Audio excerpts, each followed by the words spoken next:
Good evening, and welcome to Drie Bokke. I think you were muting me while I was unmuting myself there, Joe. Apologies. Drie Bokke, I call him BlitzBOD. We've let Joe out. It's the vitamin D deficiency from the production world of wilderness, and he's back with us front and centre, mainly because of the people we have on tonight. Because we have got some absolute beauties on tonight, and we are so excited to have on. Joe, welcome back to front of house. Thanks very much. It's two in a row last night. Fantastic with another South African pair last night, Alan Stanford and Matt Turner on the USA round show. So that's good. And it's it's great, and well done, mate, on poaching these two guys on. Great characters, and really looking forward to tonight. So everything going well. New Facebook page for you as well. So I've been sort of busy while I've been in the bowels of beyond there, sort of beavering away. So it's nice to be back to everybody, and all my best wishes to everybody in South Africa and around the globe. So we've two things. We got this was supposed to be a rugby show, but there's a bit of MasterChef going on. You'll find out in a minute. But secondly, we've got a new partnership. We've got a new partnership with Workshop 17 here in South Africa, which is fantastic. I would love to say that I've upgraded my house and built this huge building here in Hull, but definitely not. They're allowing us to use the space, which is great. And obviously, you'll see that this Wi-Fi is better than the elastic band I'm using at home, which is absolutely fantastic. And we're really enjoying working with Workshop 17 already. And look, they've got co-working spaces, loads in the Western Cape, 2 in Cape Town, 1 here in Parla, then obviously in Joburg as well. Look them up. It's going to be the future. Everybody's going to start using co-working spaces, guys. So, look them up. Workshop17.co.za. There's loads of cool stuff coming out here. And, after this, there's going to be a lot of people who can't afford the whole office blocks. And I think co-working spaces are the way to go forward. But let's start. Let's get on with this. First guest. World Cup winner. We're not talking about that. Oh, we will talk about that. But schooled at the very famous Paul Russ in Stellenbosch. Stormer, bit of a time in Bordeaux as well.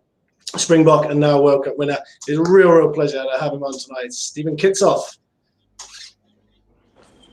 Thanks, gents. Fantastic. Well, who else have got on, Joe? Well, tonight we've got a MasterChef South African personality on tonight.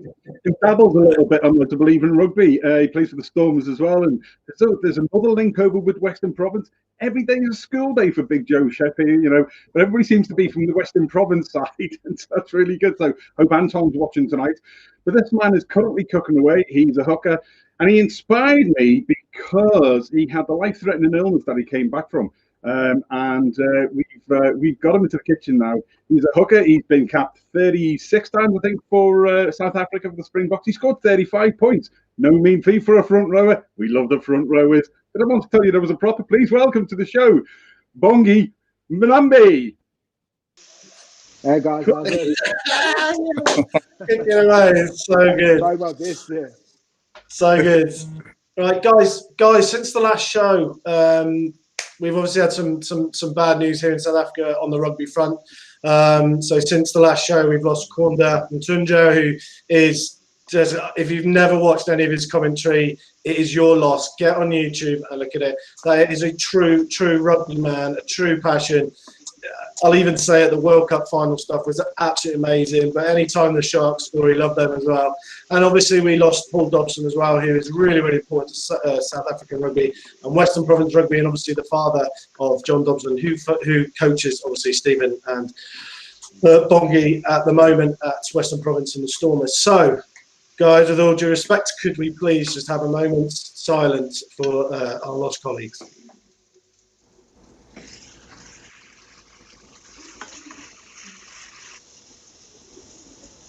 Thank you ever so much, guys. Thank you so much.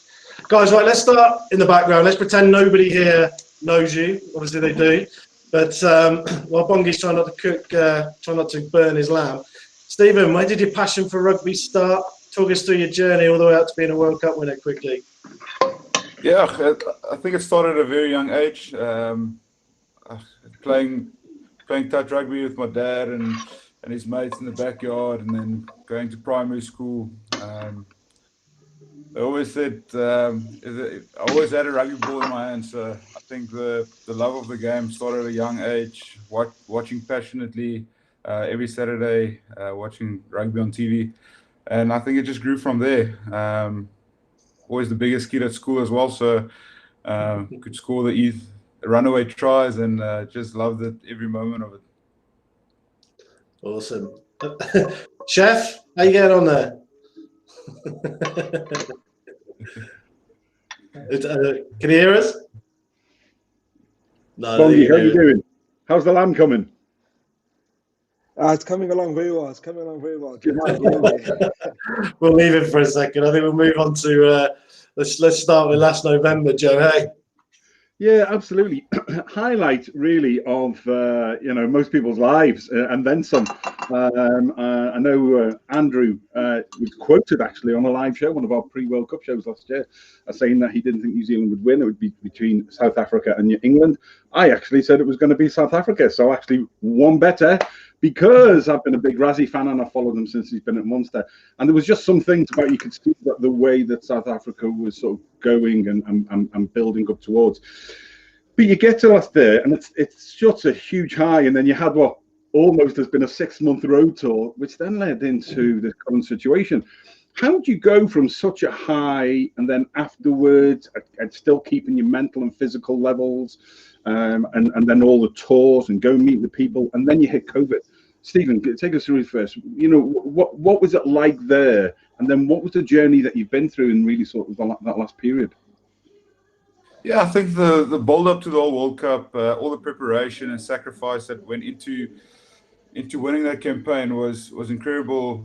Hard work from everyone, coaching staff, players, everyone involved. A lot of sacrifices from the partners and everyone involved. And then going through the World Cup and actually just every week playing better and ending up winning the World Cup was like the cherry on the cake.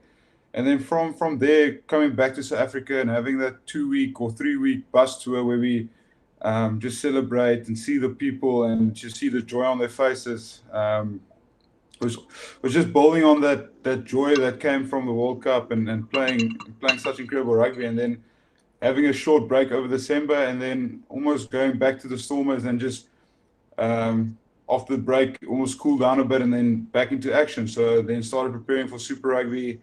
I think the Stormers definitely had a good preseason, especially after such a World Cup and such a high. The guys still got back motivated, trained hard, and then went into Super Rugby flying, got a couple of wins, and then COVID hit, and then put the whole season on hold, which was very heartbreaking and tough. In the beginning, we just thought it was a couple of weeks, but now it's been going for 100 odd days, and yeah, it's been just want everything to go back to normal. What about sort of your mental approach? Because it is such a high, let alone COVID, it's such a high. How do you, as an individual, find you dealt with those couple of weeks on the road? I mean, do you do any fitness while you're going, or is it all you have a bit of a downtime? How do you keep yourself at a certain level? Because it's probably more about other people's expectations than your own. 100%. Like, I think, especially coming off such an amazing high from the World Cup, you can't be slacking at the first game of Super Rugby. So I think a lot of guys did take a good deserved break, but over December, guys started training again and started getting fit for January when the Super Rugby started. The Super Rugby started a bit earlier, so our preseason, everything was moved earlier, and the guys got back to training and actually gave it horns. And so just not to drop off that momentum we had. Bongi, can you hear us? Well, I think you can just hear you, Joe. I think. Yes. Bongi, tell everyone, apart from becoming a chef, firstly, what are you cooking? Because that's actually the biggest question at the moment. What are you cooking? But secondly, what have you been doing during lockdown to sort of keep fit, keep going? Especially as we haven't really got a date. Well, we think we've got a date for you to start playing competitively again.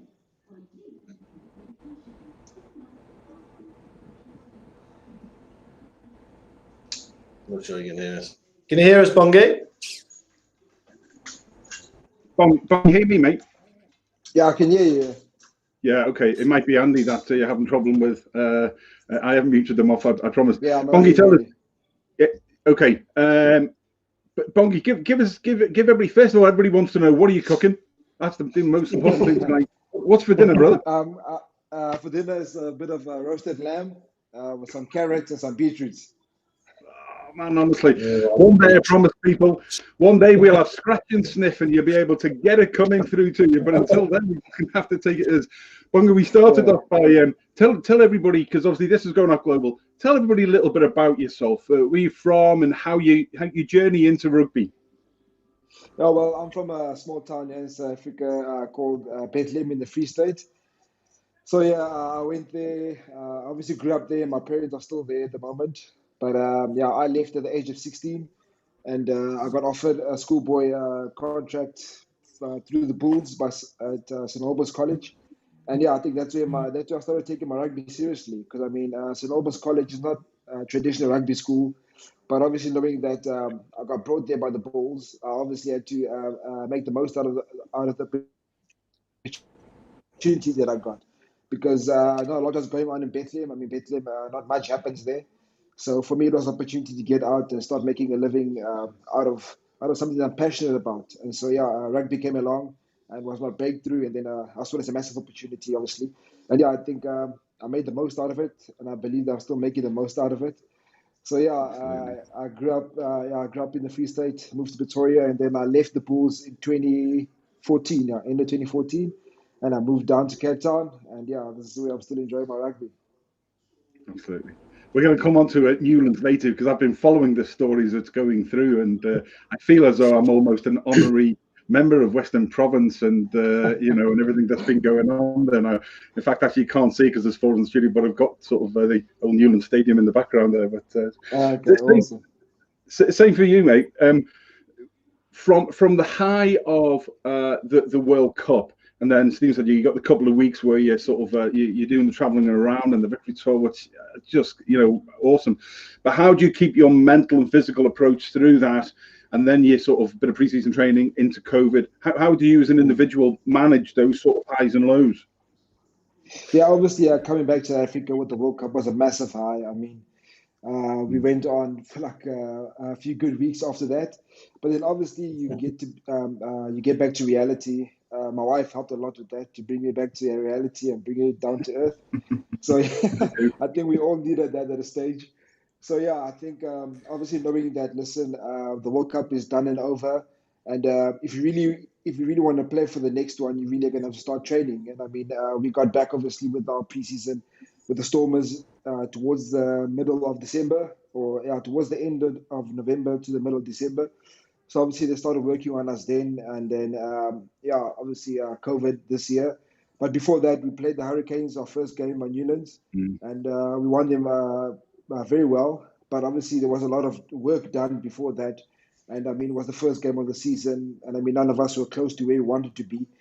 But then obviously I got injured in that game. Unfortunately, I tore my hamstring, a grade 3 tear, and then I mean I've been injured till now. And now again, I've started training again and running. So yeah, I think on the second half of rugby again, or whenever rugby starts in South Africa, I'll be 100% ready to go and raring. It's great. We were talking offline before we started about the shortness of a rugby career, and yours, life-threatening illness, and then come back and then you get this injury, and it can change really, really quickly. It's that's mentally hard to toughen yourself up to go back, but sounds like your good lady is there to keep you level. And, she does. Going, everything, which I think is good. Yeah, good man, Andy. Yeah, no, I just want to go back to back to my comment. All right, you did beat me. I said it would be England or South Africa, but the reason I said that at the time was because I didn't feel the All Blacks were settled. I didn't feel they were still trying. I didn't know where Barrett was playing, whether Malanga was playing. But I could clearly see, obviously I follow England passionately, so I can see that great. But for the first time in a few years, probably, I could see a real cohesiveness with the Springboks. I could see what Rassie was building. I could see it. And, you can sort of feel it. And I suppose my question firstly to Stephen is, how do you get that? How do you work on that? Is it something natural? It clearly can't be taught. But also, we hear how hard it is when you're on tour for these weeks and weeks on end. Okay, the World Cup's probably slightly different because it's the World Cup. But how as a squad, how does Rassie piece all that together and then maintain it all the way to the end to bring that end success? Yeah, I think especially during the whole World Cup, the build-up for the World Cup since 2018 when Rassie and Jock joined the Springboks, that whole build-up was based on like not getting entitled as a player, sacrificing, working as hard as possible, doing your prep in the week, and I think the guys started understanding exactly what that means and what sort of effort and sacrifice goes into a good performance every weekend. And we started getting like great consistency and week in and week out performances. Had a shaky start against England in the beginning and actually just built on that and got a good win against the All Blacks. And so I think that whole process that they drove was with the plan to win the World Cup on the 2nd of November. So the whole thing was like a build up towards that. Cool. Can you hear me now? Yeah, I can hear everyone now. Hey, awesome.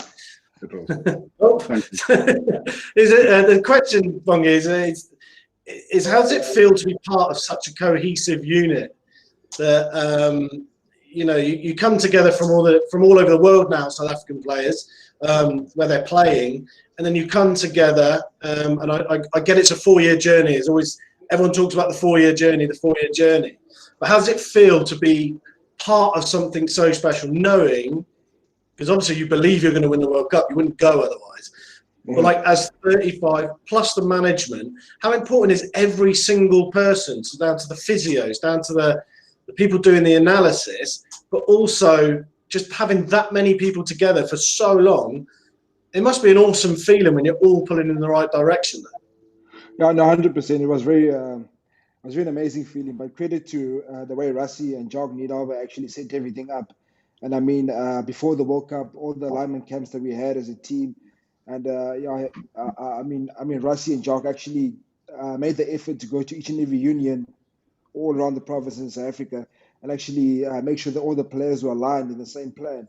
And I think that actually went right through from the head coach till the guys packing our bags in the bus, till the kit manager. We were all aligned in one direction, and everyone actually knew what the plan was from the get-go. So no one has second thoughts about our plan going forward. And I think everything was just set so well and detailed properly. And I think that actually made us more comfortable. That actually took so much pressure off of us. Yeah, awesome. And one of the things I want to talk about, and I always say this to people, like, educate me, is background noise. And when I mean background noise, I mean when you're away as a squad, you're in a different country, you're obviously in each other's pockets, or even at the Stormers, and you've gone abroad for the tour to Australia and New Zealand, and you have things that crop up that, as part of a squad, are not an issue. Okay, so we obviously know about the bomb squad in the middle of the World Cup, and I don't want you to draw on specifics. I'm just using it as an example. And Mapimpi has to put over a flipping social media post, and you as a squad are like, I can't believe he's got to do that. Now there's obviously a lot of background noise at the Stormers. There's a lot of, with the Newlands move, the takeover this week potentially. There was an Investec deal, now that's gone, and there's a deal with Flight. How do you as a squad manage to block that out and continue? Is it just a self-belief in yourselves that, look, guys, don't worry about it, whatever? Or does it hurt a bit? Does it actually hurt a bit when you're trying to win a World Cup for your country? I don't think it hurts as much as, like, it kind of plays with your mind, plays with your thoughts as a rugby player, because you start thinking about the future and start thinking about, listen, where do I go from now if things don't work out at my union? But I think also one thing that kept us kind of grounded and kind of helped to block that noise out is that I mean, we had a whole nation behind us. We had 60 million people plus behind us. So I think for me personally, that was my drive behind everything, behind all the games I play, training every week and making sure that I'm prepared and mentally ready to go out there and actually bring the cup back home. And I'm sure the whole team I felt the same way. Stephen? Yeah, and I think also part of the job was for us to play bloody good rugby, like to be able to pitch up every Saturday and actually put up a massive performance. I think with the white noise, it fades away as soon as you start playing consistently great rugby. And I think that was one of the things we also focus on is actually how we perform on Saturdays. Yeah, but it must be difficult when you're seeing individuals attacked. Well, not attacked, probably is the wrong word, but being maybe cited in the media, whether social media, let's call it social media. I mean, do you? Here's a good question. Obviously, you're all on social media, because obviously we've tagged you in everything this week. How much do you actually look at it? Is it something that you've cut down over time? I mean, I'm personally trying to cut down during this COVID, so I don't read it. Is it something that's just there as a Stephen Kitsoff management tool, or is it something that you actually spend a lot of time on, or do you try to avoid the noise? No, definitely use it more as a management tool, trying to keep the sponsors happy. So I don't really go too deep into social media and try and find negative feedback. So just use it very on the just on the top level and not really dive deep into anything when it comes to social media. Trying to avoid it as much as possible. Bongi, is it hard to watch teammates get singled out? Yeah, it is. It is, especially when you're very close to them and you actually around them so much and so long. You actually know the guy personally. It does really hurt to know that someone out there who doesn't really or hardly even knows your teammate as well as you do, and you see the kind of stuff they write about him and the way they kind of try to portray the team in like a bad way because they have a different view to it. So I think also what Rassie did well is that Rassie also got involved in the social media, where he started announcing the team weekly on Facebook or on Instagram, wherever it was. I think that actually showed that he wants everyone to be involved, everyone to know exactly what's going on, and I'm sure that helped a lot to take off the pressure off of us, social media wise. Yeah, it's definitely it's almost like he's coming to the people, coming for you to the people on your behalf, and I think that's another mark of a great leader, a great human being that can look at those opportunities and say, do you know what, I can take this, good, bad, or indifferent. I can be the voice of everybody because I'm the person that leads. That's why he went from where he was. That's why he's director of rugby. That's why he's going to be around for 20 or 30 years' time. I can see that from the outside. That's why I've been following him since Munster, because it was like, this is what we're doing next, lads. You can just see where a man like that positions himself and the reason why. And he doesn't do anything. He's very, very astute, man. I think that's the way he comes across as an outsider to me. That leads on to Quentin Ventet. Sorry, Quentin, good evening to you. Says, how was the mental state and the emotions after losing to New Zealand in the World Cup? And that ties in really well because of the way that I saw Rassie conduct himself. How was that for you, lads? Losing that first game. We spoke about it before the time as a team, and we said we need to, including the quarterfinals, semis, and finals, we had to win 7 big games or 6 big games, and we didn't count Namibia as a big game. So we knew we were going to lose. If we lose one, we're still going to have an opportunity to beat to win the World Cup. And I think after that loss, it just actually got the Oaks back to square one and said, listen here, guys, can't take this thing for granted. We're going to have to really work our asses off to get through, to go unbeaten through the whole World Cup to actually be able to play in the final. So I think it gave a little bit of more motivation that Monday when we got back to training. Superb. Bongi, your thoughts? Yeah, 100%. I agree with Kutsi because for me, one thing that stood out was what Frans Steyn said in the meeting, actually, to everyone. He said that after obviously we lost against New Zealand, it was tough for us, especially for myself, this being my first Rugby World Cup, like a lot of thoughts start racing through your head. So he actually said to us that, listen, it's time that we close everyone off. We close off the whole world and just worry about everyone who was in that room at the moment. And it was the whole team, the whole squad. And he says, time to like almost like mentally, emotionally shut the doors down because we knew what was coming. the next morning, the news headlines and all the negative stories started coming through. And I actually took his advice. I deleted my social media account for that whole week, and I just shut everything out and start focusing on our journey forward from there. So yeah, that really helped to kind of think of it that way. I've got a personal question, Andy, if I can.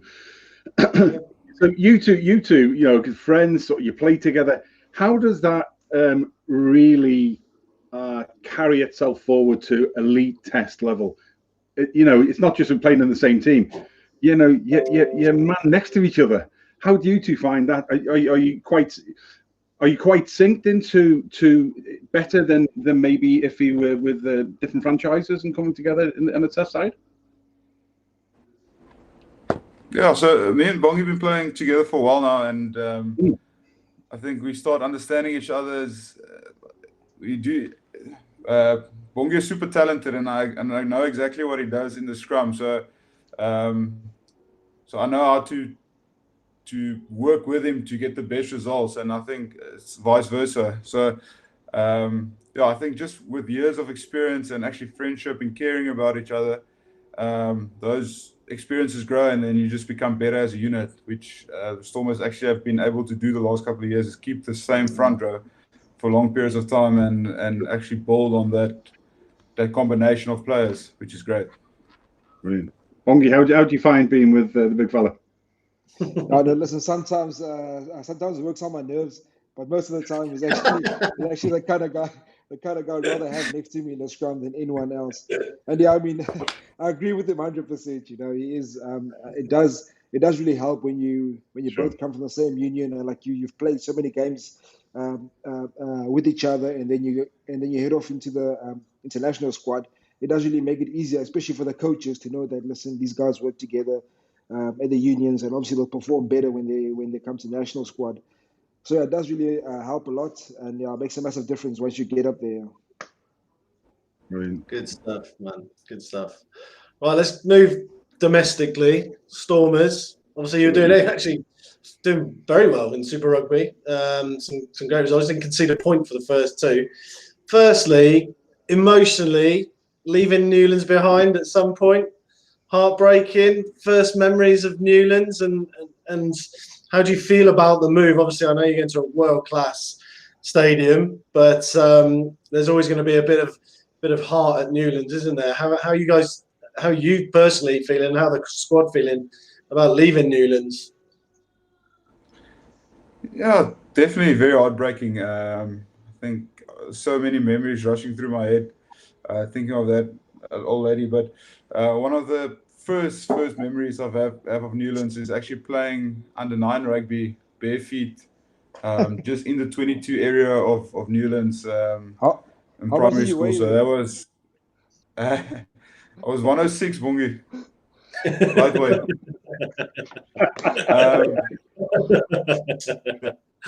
That was one of my first memories of Newlands, and experiencing the field and actually running barefoot around and actually just enjoying a bit of rugby. And Bongi, first memories of Newlands? Obviously, you started up north, but Yeah, I think my first memory wasn't a really nice memory, because I mean, playing for the Bulls against the Stormers, when you get there, the first couple of words that you hear, they're not the most kindest of words. So I mean, I've got chirped a lot there, quite a lot of chirps, especially standing on the touchline, you as a hooker, ready throwing the ball, and you just hear someone yapping behind you. So it does kind of throw you off your game. But I mean, once I moved there, it was really amazing. I got welcomed with open arms, and I mean, the team also welcomed me very well. And I think my fondest memory was obviously, I think the best game I played there for the Stormers was when you played against the Chiefs. I think it was 2016 or 2017, if I'm not wrong. And yeah, it was I mean, my 50th Super Rugby game in all. Wow. And yeah, I mean, we beat them on Newlands, and it was a massive crowd, because obviously, in Cape Town we have the Cape Crusaders, or Cape Town All Blacks, whatever they want to call themselves. So they obviously come out in their numbers, whenever a New Zealand team comes over. So, I mean, the stadium was packed. It was an amazing vibe, and I'll never forget that game. Yeah, that was one Was that the ridiculous Dylan Lades pass to SP Maria? Yeah, that game was actually utterly ridiculous. Filthy. And looking forward to Cape Town Stadium? Looking forward to the move there? Yeah, definitely. It's about a 2-minute jog for me from where I stay in town. So easy peasy. Yeah, it's gonna be a different experience. I think you're definitely gonna miss the atmosphere that Newlands created. Smelling that hops from SAB and then the Boerewors and the people selling next to the road, that all and all the pubs there in the southern suburbs. Definitely gonna miss all that, and just trying to get used to Cape Town Stadium as quickly as possible and try and perform as well as we did. Yeah, it's an incredible stadium though. I love going there. It's such a shame the Sevens has been cancelled this year. Although, like I always say, I very rarely remember past the quarterfinals of the Sevens. Castle, cheers for that. But yeah, hopefully some packed houses there, especially when the Lions come. And now the potential of moving up to you guys seeing Joe as much as I'll see you down in Cape Town. I mean, I can have my opinion. You don't have to do this, but I think New Zealand needs South Africa more than South Africa need New Zealand when it comes to Super Rugby. But you're going to miss the trips down there. If then let's just assume that we're going down that road, and there's the potential of moving north. Obviously, Stephen, you've played north before. I mean, I'd love to see Stormers Toulouse in a Heineken Cup quarter final in a couple of years, wouldn't you? Definitely. But just on the New Zealand tour, I think it's some of the boys' highlights of the year. I mean, if you don't tour with the Blokes, at least you go with the Stormers and actually spend a couple of weeks in a foreign country and actually get to experience the whole thing. I know there's a lot of guys who are going to miss Danny Doolan's and some nice pubs around the Sydney area. But if it happens that we're out of Super Rugby or New Zealand wants to drop us, then just go make new memories in the north. Yeah, definitely. Bongi, give us a story from one of your trips. Come on, it's your chance to stitch Stephen up here. What does he get up to? He comes across as a nice guy. Come on. No, seriously, man, he is a nice guy. Because one of my best memories with Kitsy was actually when I first came to Cape Town. It was like local. It wasn't even a tour yet. So the way we met was that I obviously went out. My first week here in Cape Town, I just wanted to explore the place. I obviously went out with my mates for a good night out of proper celebrating at my booth down and having beers and having a good time. So at the end of the night, I decided to walk back to my place, which actually isn't far from Long Street, just like almost up the road. And then you just turn right, and I walk into my flat. But then I think I took the wrong turn, and then I bumped into Kitsy. And that's where I actually had my first conversation with him. I was in the middle of Long Street, and he asked me, "Listen, where are you going?" I said, "I'm going to my flat." He said, "Do you even know where you're going?" I said, "Yeah, I just go straight up the road." And then he turned me around and said, "No, you have to go the other way." And then you turn right. So that was how myself and Kitsy met. So. Good rules.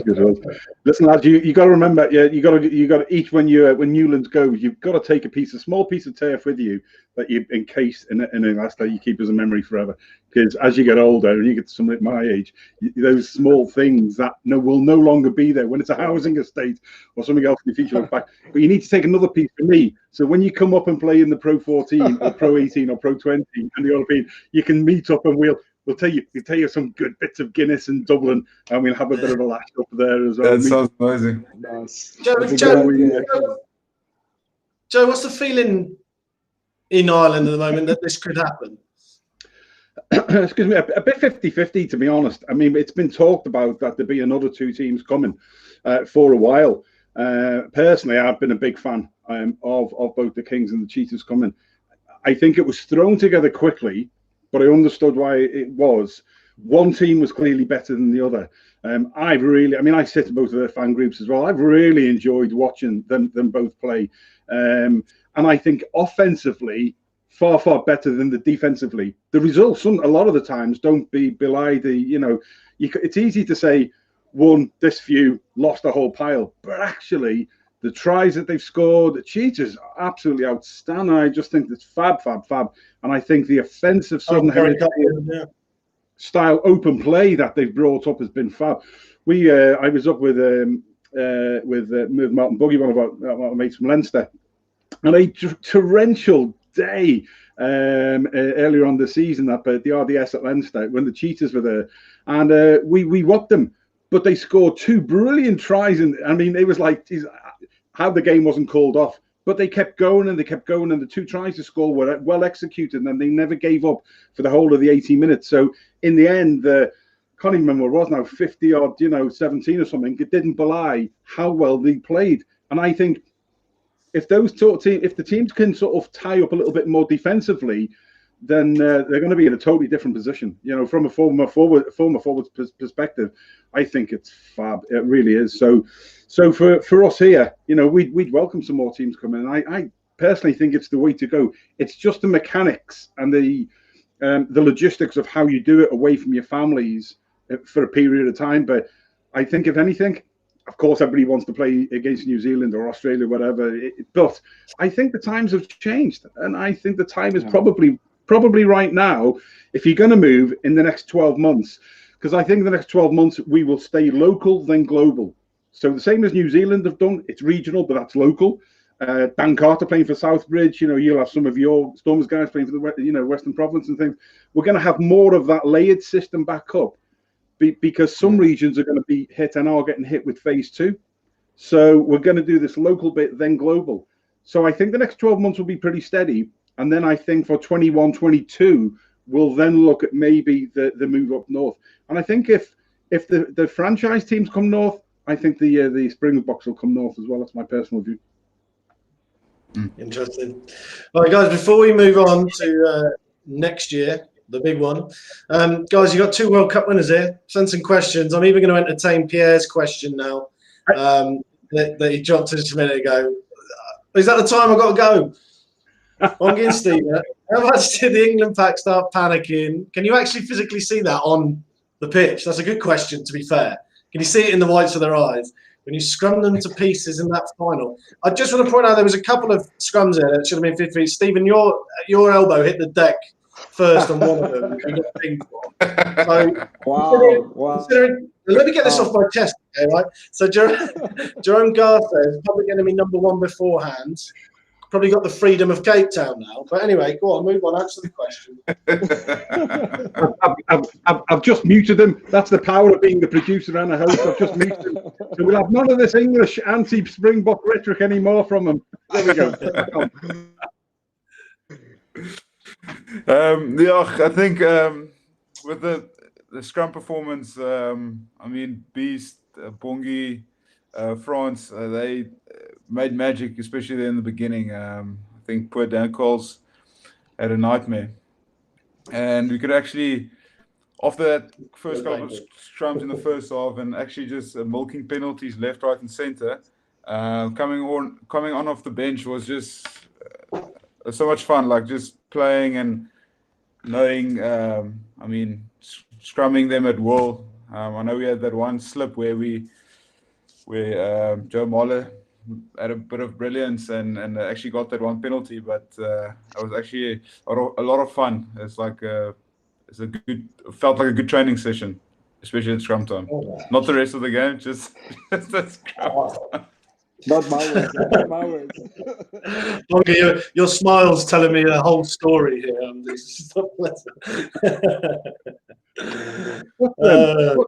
Anyway, sorry.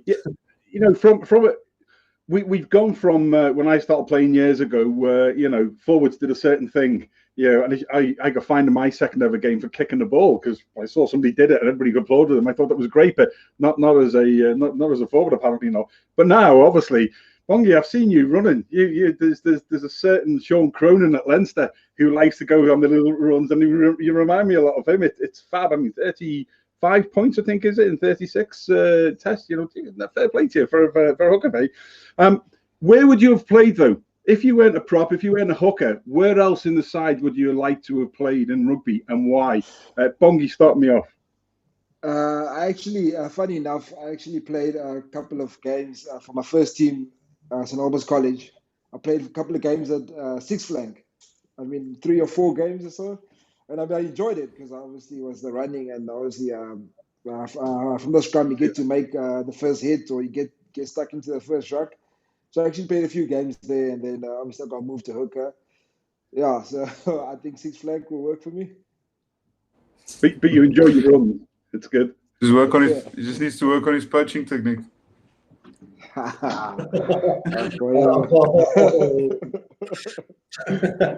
about yourself, Stephen? They say inside every prop there's a centre waiting to go out. Where would you play if you weren't loose head? I'm actually a backline player caught in a fat man's body. It's, Aren't we all? Oh dear. Right. Do you ever get a chance when you're Jordan training, interestingly, to play in other positions? Just to give you a bit of a viewpoint of what it's like to be in a different position. Do your coaches ever do that with you? Not structured, but like unstructured. We sometimes run like either a roll of 10, or we run a hard line like a centre would do. Especially when it's general play, and I think coaches try and make everyone be able to do anything on the field, like either play 9 or being able to do every role on the field when it needs to be.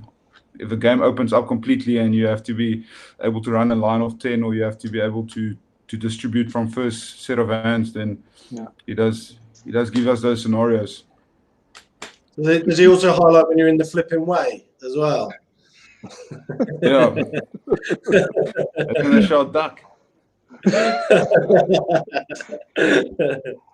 Right, gents, next year's the big one. It's going to happen. We're not going to have any of this COVID chat. It's going to happen. Firstly, first question straight off the bat, because you're both going to get selected. I'm just assuming, right? I'm just assuming. So don't give me the political, well, if I get picked and I train and I play hard enough. Yeah, because I know. Let's not waste our time. First British Lions memory, where do you put it? For me personally, and I'm not saying this as a bitter Englishman, and I'm a bitter Englishman, but for personal reasons, the British Lions always been top for me. Not saying that I didn't almost cry last year, thanks for that. But I'm just saying the British Lions always been top for me. Where do you put that? Where would you put it on your list of achievements if you were successful next year? And what do you remember of the Lions? Probably the 09 tour, I'm assuming, from you guys. Yeah, I think ranking and playing against the British Irish Lions will be, because it's such a once-in-a-lifetime opportunity, it's up there with the World Cup and actually being able to play a World Cup. So I'll definitely put it up there.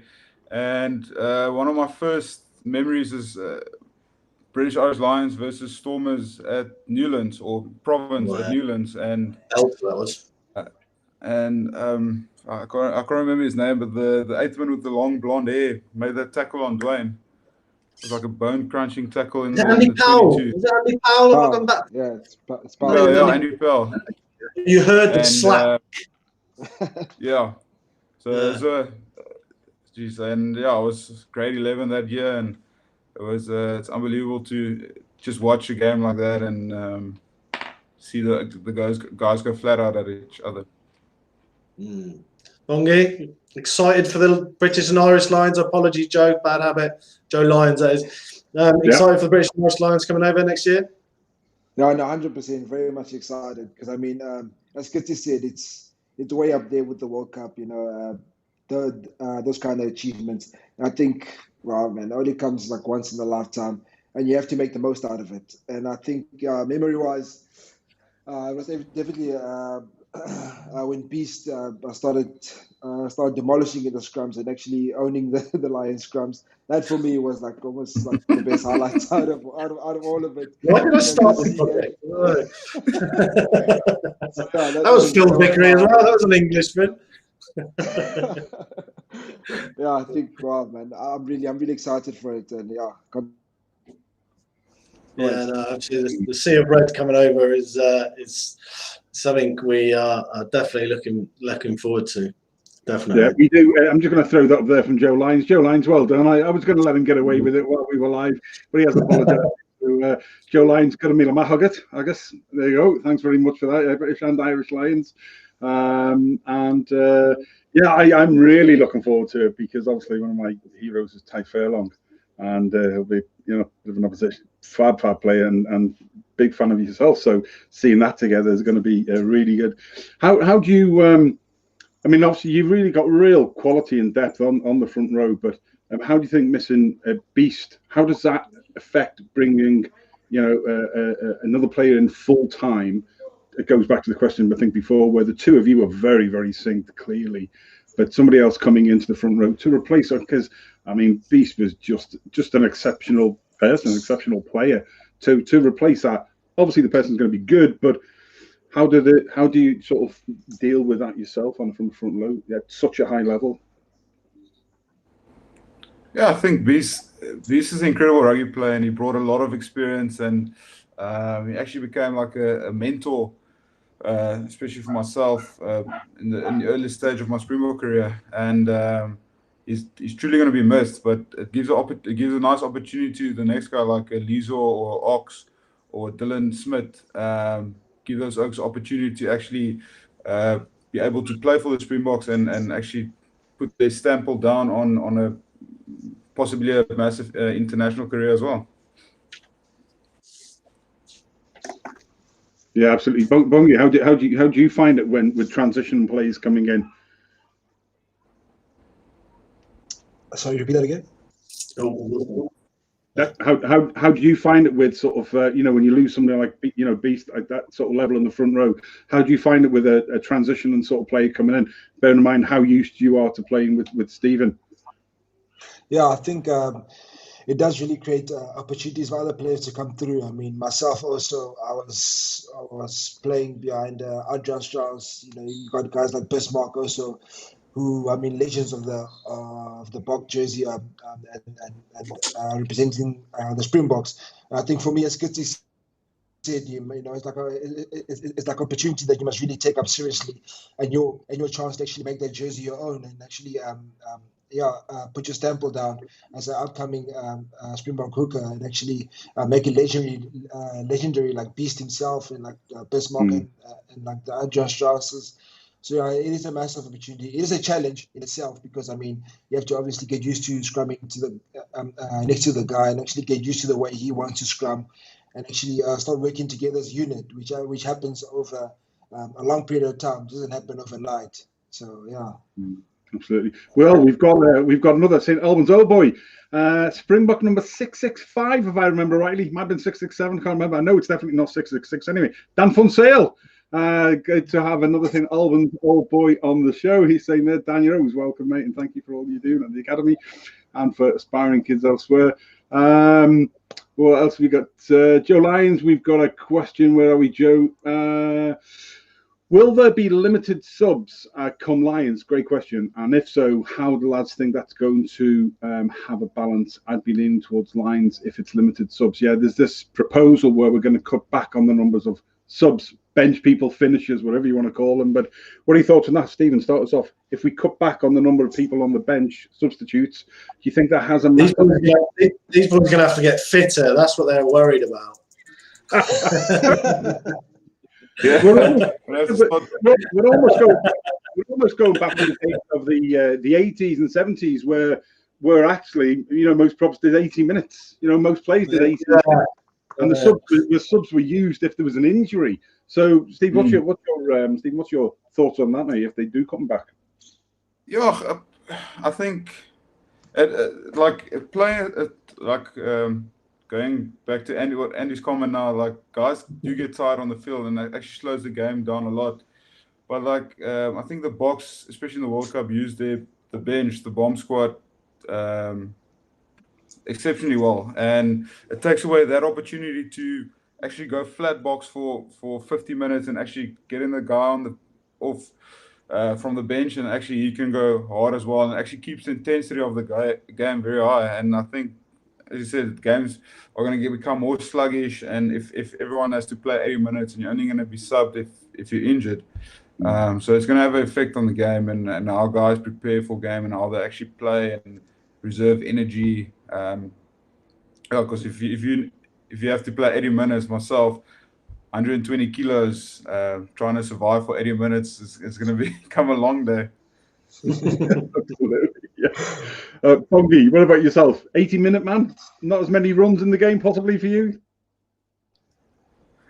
Yeah, no, 100%. I agree with Kitsy. It is going to be kind of a mental challenge, a mental shift. But I think the way rugby has changed over the years, and the way rugby is still changing and it's still going to evolve. I think we are going to need more. I mean, I disagree with less subs. I think I am for more subs because I mean, the way you see the tackles are getting massively huge now these days. You know, defense is improving, attack is improving. So I think I mean we can gym as hard as we want. We can do a lot of the most fitness as we can, but I don't think you can ever be top fit enough to play a whole season of high level rugby and your body not to take shots. So I think the subbing in the game does really help the players to spare their bodies for the next bigger games or something like that. So I think I'm for the keeping the same numbers of subs to make sure that the bodies at least can at least survive to play more games and get through the whole competition. And do you think, guys, that player welfare is high enough up the agenda at the moment? Generally speaking, let's say World Rugby, is it high enough on the list for you guys at the moment? How are you feeling about it? It seems to be a bit of a buzzword at the moment, and I completely get it. Are we moving in the right direction? Or certainly, obviously, you believe the subs, if they were to change the subs, you're not moving in the right direction. And we've got now that a Premiership in the UK they're potentially going to play 3 games in 7 days, which Joe Marler has been very critical of, very in a comedic way, obviously, on Twitter. But are we moving in the right direction or not?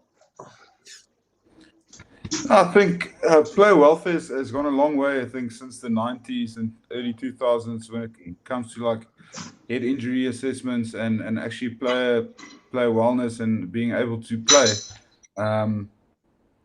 If we go back to less subs, it's definitely a step in the wrong direction, as you just mentioned, Andy. And I think we still need to strive to be able to look after the players so they don't get major injuries or career-ending injuries. And actually, if it's limited to 25 games a year, and you actually, I think the Blokes have a good structure where they actually limit the amount of minutes you're allowed to play for the Super Rugby franchise to be fit and well conditioned to just slot into the box. So, like, just player management and be able to get the most out of your player and not run him into the ground over the first couple of weeks and then the whole season, or he gets a major injury, then you lose him anyway. So I think we need to be able to make a step up in that area. I think there's a couple of great points, Stephen, made that have been echoed on here. It's a far more attritional game now in the 21st century, isn't it? You know, we've got to be realistic, and mental and physically. I'd rather see actually more subs on the bench. I'd actually to see rotating subs. I don't see anything wrong with that personally, because I think it actually adds more to the game. I want to see a fast-flowing game constantly. People always ask me, what's the difference between, to me, for the North and Southern Hemisphere? Well, one is in the Northern Hemisphere, actually, it's about club, region, or province. In the Southern Hemisphere, it's country. For both, though, it is about managing the player welfare mentally and physically, and I still don't think we're fully there enough yet. So I think the Blokes are doing well. I think Ireland still has the best player welfare system. A lot of central contracts, the minutes that they can play, sort of Stephen's talking about, that the Blokes are doing now. Whether Rassie's neck definitely when his time will pay, but it's great to see either way, because I think you know, one small injury can cost. I mean, we've got Dan Levy just coming back after a year out, and almost people have forgotten. Yeah, he's a world-class player, but that one injury, you know, on his ligaments, you know, that can stop a person's career. So, for me, I'd like to see more, and I'd also like to see considering sort of rolling subs. It takes me back to when I was a kid, but actually, it gave you a bit of a breather, and it stops the old sort of water on the ground type thing. Dan Funsale throws in a good one here for you lads. We should go back to when he started playing with a hooker that can play prop and a scrum half that can play anywhere else, and that's the only two on the bench. Here we go. And Joe Lyons, one for Andy there. Joe Lyons says that Andy would win the race to Krispy Kreme donuts. There we go. There we go. So, okay. Oh, that's good. We're I'm conscious of the time, lads. And if you've got any more questions for Stephen and for Bongi, lads, just before we finish up, please do so. But I'd like to see their thoughts. Their sort of, you know, you're not even peaked at the top of your level. That's what pisses me off, lads. You know, I'm 56, crawling to get out of bed in the morning. I look at you two, and you just sort of zooming around. Where do you see rugby, though, coming out of COVID now? What would you both of you like to see in the next sort of 2 to 5 years for us to bring rugby, you know, from grassroots to elite level better? Because there is a gap. You know, so how would you, if you had it in a position, if you were like World Rugby, and Stephen, we'll start with you, what would you like to see happen over the next 2 to 5 years for rugby across the globe to see it develop more equally?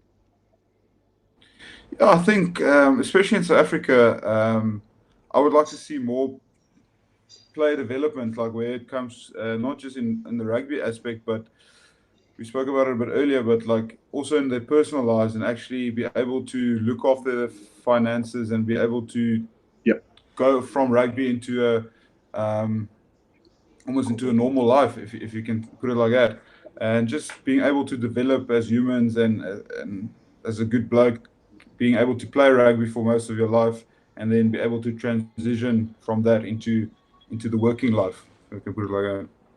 Yeah, good, excellent. Hongi. No, I agree 100% with Gitsy, because at the end of the day, I mean, we can only play rugby for so long. I mean, our bodies can allow us to do so much at the end of the day.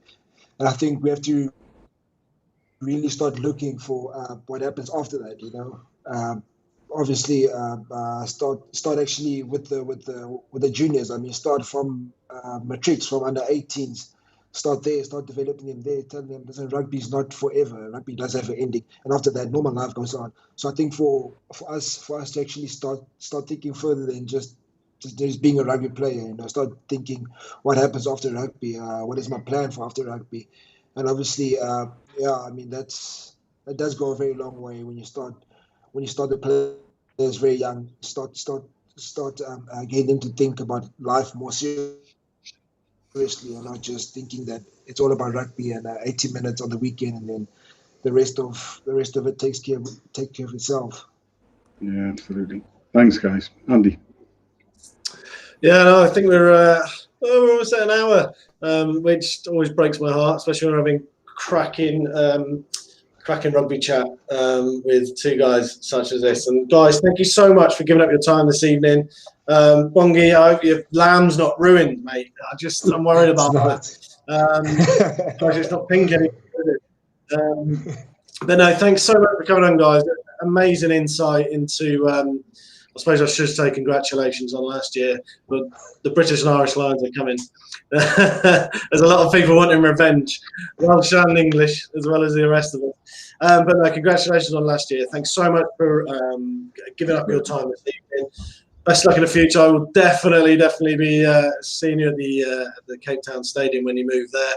And if you have any tickets kicking around for next year, you know where I am. So. No, thank you, gentlemen. Thank you for your time this evening. Perfect, guys. Thank you so much. Guys. Yeah, listen, just stay in the studio for 1 second, guys. We'll just close down. Thanks very much. There was one final question. I'm just going very quickly, 30 seconds. We're going to throw this up from Rimal. Rimal, I hope that's how I've spelled that, said that correctly. Stephen and Bongi, please give us score predictions for the British and Irish Lions versus the Springboks next year. Stephen, how's it going to go? I like Jock Hennings coming there. Box 3 0 for British Irish Lions. Good man yourself. You're welcome here anytime. Here we go. Bongi. No, I 100% agree with Kutsi. You know, it's gonna. I think they're coming in for a hard time here. It's not going to be easy. It's going to be very hostile. And Andy, we're definitely keeping an eye out for you, man. Yeah, we'll probably play our second string in the third test when it's all wrapped up anyway. So don't worry about it. Yeah. Alan 97. Good. Listen, lads, thanks very much. Looking forward to next week on Monday. We've got a show with Keegan Big Joe Show when we are chatting with the chairman, the national head coach, and Richie Mifsud as well from Gibraltar on our grassroots to community rugby aspect as well. And then next Thursday, we're back again with another Drie Bokke. I'm not sure I've got that in my calendar. Actually, Andy's back on again next Thursday. In there without you knowing, mate. Where he on his own, I'll be back in the future next week. Andy will be speaking to David Rose, referee TMO from the UK, and Neil Clark, and that will be a mental health sports special. Until then, please go and like and follow Drie Bokke, the Springbok and South Africa Rugby Roundup show, otherwise known as Drie Bokke, a Ball and BOD, and go and like Three Blokes, a Ball and BOD page as well. Anything you want. Come and tell us. If you want to be on the show, come and tell us. If you want to speak to legends like these, come and tell us. We can. Until next week, Andy, thank you. Cheers, sir. Cheers, gentlemen. He won't let me out that often. Bongi, thank you. Stephen, thank you. Cheers, guys. Thank you so much. Until then, this is Andy. Over to you, your show. You say the final goodbye. Right, thank you, everyone. Thanks for tuning in. Thanks for the comments. This will be up on YouTube tomorrow, so make sure you share it around. We'll be sharing it for ages. If we can get Stephen to stop managing his social media and retweet, we might get even more. But guys, thanks very much. We'll see you all again soon. See you next week. Mental health special. Please tune in. I know these two gentlemen personally. They are fantastic, fantastic people, and their stories are absolutely incredible. One of them is written on my website, which I will share. I think prior to the show, Mr. Rose has been through a lot, and the fact that they are willing to come and tell their stories is fantastic. So please, guys, I know every professional rugby player out there has mental health on their mind. Literally, excuse me, I didn't mean that any sort of pun, but it's there, it's real. We all need to talk about it. So it's a big passion of mine. So until next Thursday, take care, and we'll see you there.